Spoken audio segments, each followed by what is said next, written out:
Okay, let's dive into something we all kind of think we know. Women live longer than men. It's a fact, right? But the story behind that fact is way more complicated and honestly more fascinating than you'd expect. We're about to unpack a huge medical puzzle that turns a lot of what we believe about health completely on its head. So, first things first, who actually lives longer? Well, the numbers are crystal clear on this one. All around the world, women outlive men. And it's not by a small margin either. We're talking a solid 6 to 7 year gap on average. This isn't some new trend. It's a super consistent pattern that's been locked in for decades. All right, but here's where it gets weird. Let's ask another question. Who reports being sick more often? Who goes to the doctor more, deals with more chronic aches and pains, that kind of thing? The answer is women again. And that right there is the beginning of our paradox. This is what researchers call the male-female health survival paradox, and it's a real head-scratcher. How can one group experience more illness throughout their lives but still end up living longer? It feels like it breaks all the rules of logic. So what is actually going on? Let's dig in. It turns out the key to solving this mystery probably isn't hidden in our DNA. Instead, it's all about our behavior, our day-to-day habits, and most importantly, our mindset when it comes to being sick. The data shows some wild differences in how men and women approach health. You can really boil it down to two completely different strategies. For women, health management is often reactive. You feel a symptom, you react to it. For men, it's often an all-or-nothing game. Think of it like taking care of your car. One person hears a tiny, weird noise and immediately takes it to the shop. The other person ignores the flashing check engine light, turns up the radio, and just keeps driving until the car literally breaks down on the highway. For many women, pain is a serious signal. It's an alarm bell that demands attention. And when a doctor gives advice like, you need to exercise more, it isn't just a friendly suggestion. It's treated almost like a direct command for survival. This creates this incredibly powerful survival feedback loop. You feel pain, you take action, you get treated, and ultimately you improve your odds of living longer. Now, on the flip side, you've got the all-or-nothing mindset. A lot of men are just taught to be stoic, tough it out, walk it off. Pain is something to be ignored.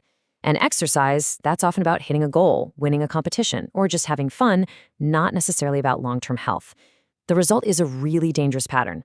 Everything seems fine on the surface until one day it's suddenly catastrophically not. And this leads to a pretty wild conclusion. It seems that all those frequent doctor visits, the ones that might feel like nagging, actually work.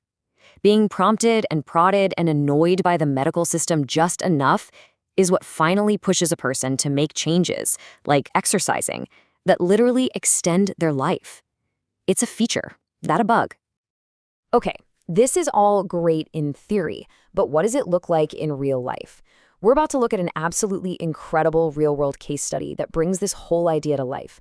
This isn't just data. It's the story of a person completely remodeling their body from the inside out over a decade.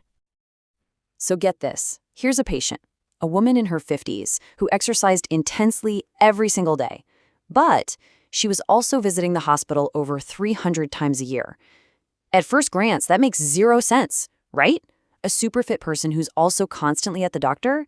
But the real story isn't in the number of visits. And this chart, this is the smoking gun. It tracks her hospital visits over 10 years. And yep, that top line shows the total number of visits stayed pretty high the whole time. But that's not what's important. The real story is when you look at why she was going to the doctor. What happened here is what researchers call a substitution of morbidity. She didn't get healthy by avoiding the doctor. She got healthy by completely changing the reasons she was going. She essentially traded in her severe, life-threatening internal diseases for manageable aches and pains, sore knees, muscle issues, the kind of stuff you'd expect from a serious athlete.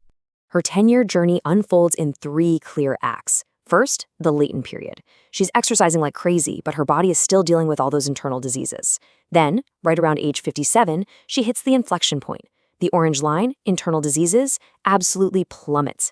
And at the exact same time, the gray line, muscle and joint issues, shoots up. Finally, she hits a new plateau. Her internal health is now excellent, and her hospital visits are just for athletic maintenance. It's a total transformation. So, we've seen the remodeling project. It's an amazing story of transformation.